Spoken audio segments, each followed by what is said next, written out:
thank you everybody for coming in so quickly, taking your seats and making the adjustments I requested. I appreciate that. We've got a lot to do today. We're going to do a group activity. We're going to do some vocab.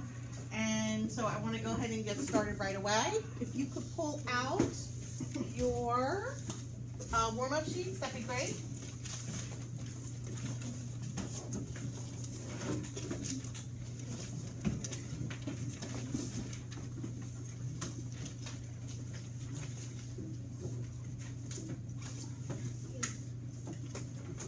All right, so we started talking about the Holocaust. And I know you all have seen some pictures, okay? So I'm going to show you a couple of other pictures, and I know that you all are mature enough to handle this because you've been done pretty well with all the other ones. So I'm going to show you these real quick, and then I'm going to ask you to do something. So just go ahead and look. I know that you have seen this picture before from last week, and we talked about this. This is another picture taken of prisoners in the concentration camps. Okay, I'm going to direct your attention to the shaved heads, to the little to no clothing, no shoes, most of them, and you can see that these people are being starved. Okay, basically starved to death. Okay, here's another picture. You can see very clearly what the living conditions were like for these folks. Okay? So there's a couple things I want you to take note of. I want you to think about, and here's where your warm-up comes in, I want you to think about think about the photos you've seen, and why do you think the Nazis went to the extremes that they did with these prisoners? Okay? Why did they shave their heads, do you think? Why did they take their clothing, do you think? Why do you think they separated families? And we saw in that last picture, they're all grouped together. Men were grouped together. I didn't show a photo, but women were grouped together. There were no families together. So I want you to think about those things, and I want you to take about, 2-3 minutes and make some inferences about why you think that is. Okay? And while you're doing that, I'm going to just throw it out there. Probably none of you have ever had an occasion to visit either a detention center or prison. But if you had, you would see that our prisoners who are in jail because of something that they did, they're clothed, they're fed, they have shoes, and they're being treated in a humane fashion, as opposed to our people in the concentration camps. So think about why the Nazis went to this extreme, okay? Make a couple inferences, and then we're going to talk about it.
Still making some notes, but let's talk about this. Okay, why do you think the Nazis went to this extreme? Can I answer the question of why they're separated from their families? Yeah, absolutely. I said I think why the Nazis separated families was because they wanted for people to have the utmost possible pain. Okay, excellent. Yeah. I said the Nazis wanted to find worse ways of putting people to death and making them suffer. Making them suffer. Well, the whole reason that they were doing this is because they wanted to kind of get rid of them. So I feel like they just kind of gave them nothing, so they were just kind of disappeared. Yeah. They wanted like a country without any religion at all. Just they were religion if they had any, but if they didn't, no religion at all. Just regular people and no religion at all. Okay. Yes, ma'am. They just wanted to torture them and hurt them even more. To torture them and to hurt them.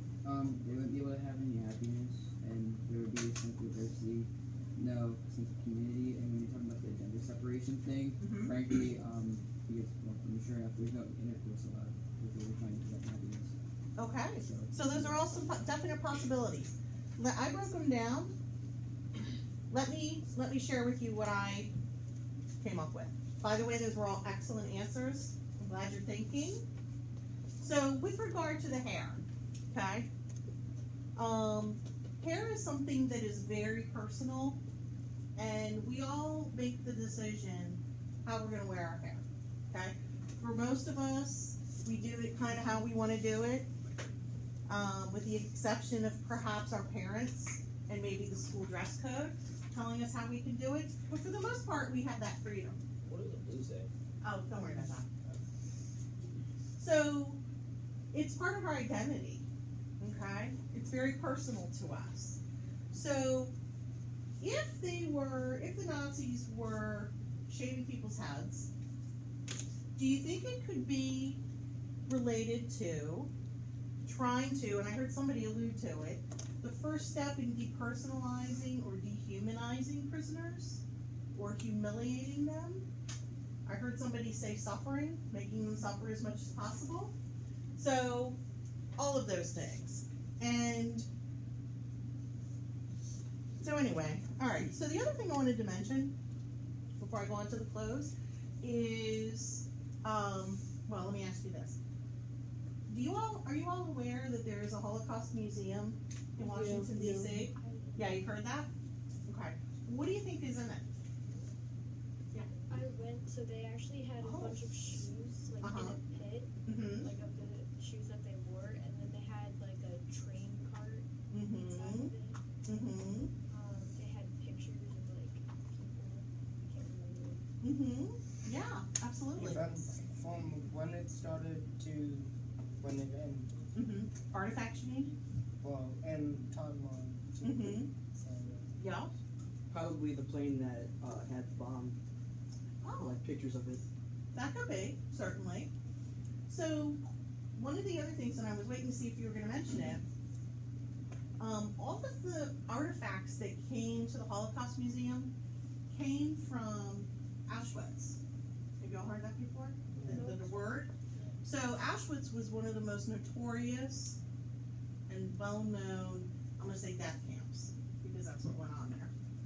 And so when the Holocaust Museum was opening, or getting ready to open, they got all of their artifacts mostly from Auschwitz, okay? But like you were saying, shoes and personal items. And in one of the boxes, what do you think they found? Okay, well, yes. a human. No, not a human. What do you think? Never mind. I was gonna say tags, but wouldn't you say they were tags too? Maybe, but Clothes? clothes. So they found, Can I give another guess? sure, Hair. hair. Oh, They found a box, 20 pounds of human hair. Okay? Now, if you go like this, you know your hair's not, especially if you're old like me, your hair is not very heavy. So 20 pounds, that's a lot. So they were discussing how they were going to display all this. And the bottom line, and you probably know because you were there, was that they decided because it was too much like displaying human remains, which is basically what it is, they weren't going to display it. But what they did display was a wall-length mural of what they did not send from Auschwitz. Human hair they did not send. To the tune of, I think I read 2 tons. Okay? 2 tons. That's a lot. So that gives you an idea of how many people went through these concentration camps. Okay? Alright. Moving on. Let's talk about the clothes. Okay, clothes is another one of those things. Why do you think they would have taken people's clothes? Yeah. Because clothes like also describe you as who you are, and they didn't want them to have that freedom to wear what they want. Mm-hmm. Yeah. Kind of like remove part of their dignity. Uh-huh. Yeah. So when they died, it was easy to cast the lots to other people. They Mhm. wanted it. Could certainly be. Could certainly be. Did you have something you wanted to add? No. Okay. So yeah, like Jeremiah said, clothing is very personal. Okay? It provides us a sense of modesty. And for the most part, with the exception again of maybe our parents and the school dress code and those kinds of things, we can wear whatever we want. Okay? We can wear what makes us happy, what makes us feel good. And having lost that, it takes away your confidence. And it makes a person more submissive and easier to control because you're doing what to them? What's that loss of modesty do? It depersonalizes, it humiliates, it demoralizes. Okay? So think of it this way. Have any of you ever had the opportunity, hopefully not, but if you've ever been to the hospital for whatever, the first thing they do is what? What's the first thing they do? They type in your name No, and your Well, birthday and give you that bracelet. True. What? They tell that patient to take off their clothes and change into. To one of the hospital gowns, right? So, let me ask you this. Those of you who have had that experience, does this ring a bell? Does this look familiar? Right? Do you walk around holding the back shut? Yeah. Yeah, not the most pleasant experience having to do that, okay? So imagine not even getting that, okay? And that's what was happening to these prisoners, okay? The humiliation involved, all right? And as far as splitting up the families is concerned, I think, Colby, you hit it on the head, saying that it was to kind of control and make people fearful, okay? Here's the other thing. If you are fearful that your child is somewhere and you don't know where, or your parents, are you going to try to escape? Yeah. You are? Well, Not I knowing- said no. Well, I mean, if that's yes, then that's Cause fine. yes, cause like I want to find my parents, but no, cause I might get shot if I try, cause of the video that Mhm. we saw Mhm. yesterday and Monday. So Mhm. So the splitting up the parents and children was another one of those tools to instill fear and panic, okay, and make the prisoners more submissive, more compliant, okay. All right. Let's go ahead real quick, and you can put that to the side and pull out your vocab sheets.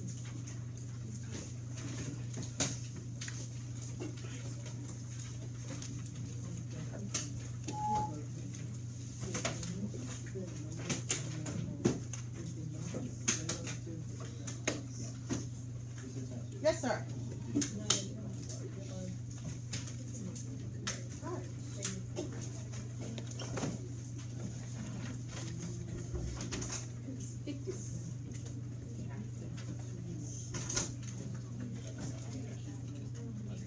All right, so you've probably heard this word before. The word is conspicuous. Okay? So, this is how we're going to define it. We're gonna call it easily seen or noticed, readily visible or observable, or attracting special attention by outstanding qualities or eccentricities, or being very noticeable or obvious, okay? Any of those things are related to conspicuous. Some people are, for example, conspicuous based upon their booming laughter.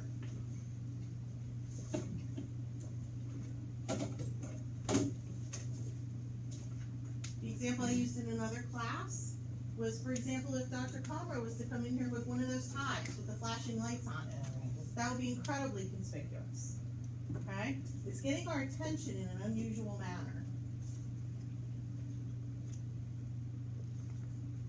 Yes, ma'am. Running a barking dog. A barking dog, if you know. I actually have a connection which actually happened. Okay. So I was in the concert band I played in the school, and I was in Christmas concert, or last one, and I had a music tie which was my brother's, and apparently it actually went off right before the curtain opened, and like we actually had to wait until it stopped because it went off by itself, and like I just like Nope. Anything Took that it attracts unnecessary attention yeah. is conspicuous. What's that? Baby's crying. Babies crying is conspicuous. All of those things. Ambulances. All right. Questions on conspicuous. All right. Here's the other one. Oops. Oh, I'm sorry. Nope. Sorry. Okay. The other one. Go ahead.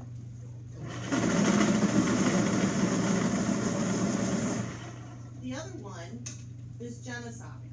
Now, like we talked earlier in this class, when you see OCIDE or CIDE, what does that give you a hint about? Yeah. Yeah. Large amount. Yes, ma'am. Suicide, homicide. Yep, she's got it. Suicide, homicide, genocide, all of those things. They all have to do with killing and death. Okay?